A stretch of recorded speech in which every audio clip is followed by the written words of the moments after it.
your first warning weather with meteorologist Darren Stack. A very wet and windy Tuesday in store for us. The periods of heavy rain in the forecast, even in through the afternoon and evening. Some thunderstorms in the mix as well, especially for areas east of I-95. The rain will become a little more scattered as we go into the late evening and late night hours, becoming more isolated by daybreak tomorrow morning. A few showers still in the forecast for the start of your Wednesday, but by Wednesday afternoon, those morning clouds begin to break up a little bit for us. We may even see a few peaks of sunshine for the inland areas toward the late evening, right before sunset. And then we'll be looking at much colder air really surging in as we see those skies clearing out overnight into your Thanksgiving Day morning. Now, we are looking at a slight risk of severe weather with some of those thunderstorms later on today and into the early evening hours, or early morning hours, I should say, for areas east of I-95 under a slight risk of severe weather, especially closer to the coastline. The primary threat would be damaging winds. Again, this threat is very low, but the threat for tornadoes is very low, but not zero. We'll keep an eye on that, but the primary threat would be damaging wind gusts. And with the potential for a lot of rain, the flooding concern goes up. We're potentially looking for anywhere between 1 to 3 inches of rain. Some areas within those thunderstorms could get up to that 3-inch range, so keep that in mind, especially for areas east of I-95. The flooding threat is a little bit higher for you. Temperature-wise, we're going to be seeing a big variation in the temperatures from the Grand Strand to the PD. Warmer air along the coast, where the winds are going to be up around 15 to 25 miles an hour. We'll make it to the middle and upper 60s down by the coastal areas today.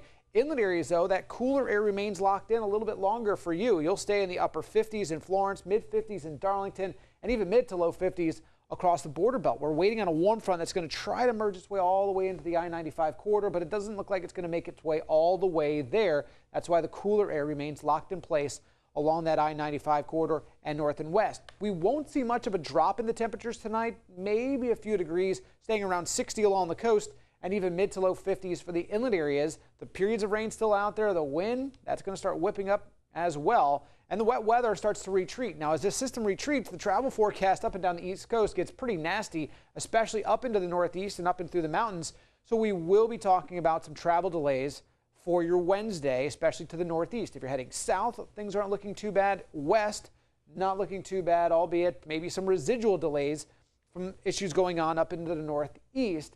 Down to the south, if you're driving, though, conditions should be okay. Now, we are going to be looking middle of the country dry and western portion of the country dry as well. And that drier air moves in for your Thanksgiving Day. It's going to be quite cold, though, mid-40s for the highs for both the inland areas and the Grand Strand, high around 45 to 46 degrees. Now, in your 7-day forecast, we do see a little bit of a warm-up coming our way for the weekend. Still looking at cold mornings for Thursday, Friday, and even Saturday morning, where we're right around, if not below freezing. Friday being our coldest of mornings out there, so Black Friday shoppers, keep that in mind. Yeah, you're going to be shivering if you're not dressed properly Thursday night to Friday morning. We are looking at a high into the mid-50s and low 50s on Friday, but still a bit blustery out there. We will warm to the middle and upper 50s over the weekend and get away from those freezing temperatures for the Grand Strand by Sunday and Monday before another chance for rain moves in for the beginning of next week, but we'll cross that bridge once we get there.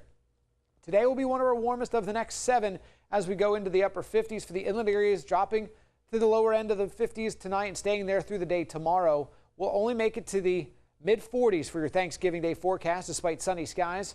For the inland areas, it's going to be quite blustery as well. Temps are back into the 20s on Thursday night to Friday morning and low to mid-50s out there for your Friday afternoon. Mid-50s on Saturday, then knocking on the door of 60 degrees by Sunday to Monday, and finally getting away from those freezing conditions by Monday morning. So plenty of cold air ahead as we go through the end of the week and the upcoming weekend. Thanksgiving Day certainly looks like it's going to be our coldest day of the next 7. Today will be our wettest day of the next 7, so do what you can to stay dry. Be prepared for the wind out there, and we'll keep you updated on any thunderstorms that may become severe as we go through the afternoon and evening. So make sure you've downloaded the Carolina Live app for your Android or iPhone. You have the information right there at the palm of your hand if we do get any warnings, as well as the radar right at the palm of your hand as well. So have a great Tuesday. Your latest news and weather updates are always available on your website, carolinalive.com.